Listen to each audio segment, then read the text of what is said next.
तपाईँ हाम्रा अगाडि केही वर्ष अगाडिको केही दशक अगाडिको छ भने हामी त्यसलाई इग्नोर गर्न सक्छौँ? कम्प्लिट यो केही पनि होइन भनेर जेनरलाइज गर्न सक्छौँ? कदापि सक्दैनौँ। यसको उपाय के हो त समाधान? आजको अवस्थामा मैले तपाईँलाई भन्दा यसको उपाय एउटै पहिलो चाहिँ के हो भने तपाईँको पहिलो हाउस अर्डरमा राख्नुहोस्। तपाईँ आफ्नो देशभित्र जुन ढङ्गको विभाजन गराउन खोजिएको छ र हुन गइरहेको छ त्यो विभाजनलाई कम बनाउनुहोस्। नेसनल इन्ट्रेस्टलाई पहिलो भागमा राख्नुहोस्। हाम्रो नेसनल इन्ट्रेस्टमा एक ठाउँमा उभिनुपर्छ, न्यूनतम मापनहरू पुरा गर्नुपर्छ भन्नेतर्फ उन्मुख गराउनुहोस्।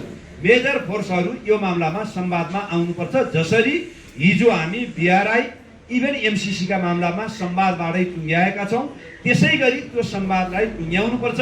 यसलाई पोलिटिसाइज गरेर यसमा थप विभाजन ल्याएर एकले अर्कोलाई यस्तो हो भन्नेतर्फ नगइकन हामीले यसलाई चाहिँ हाउस अर्डरमा राखेपछि पहिला हामी एक भएर उभियौँ, एउटा पोलिसी तयार गऱ्यौँ। हाम्रो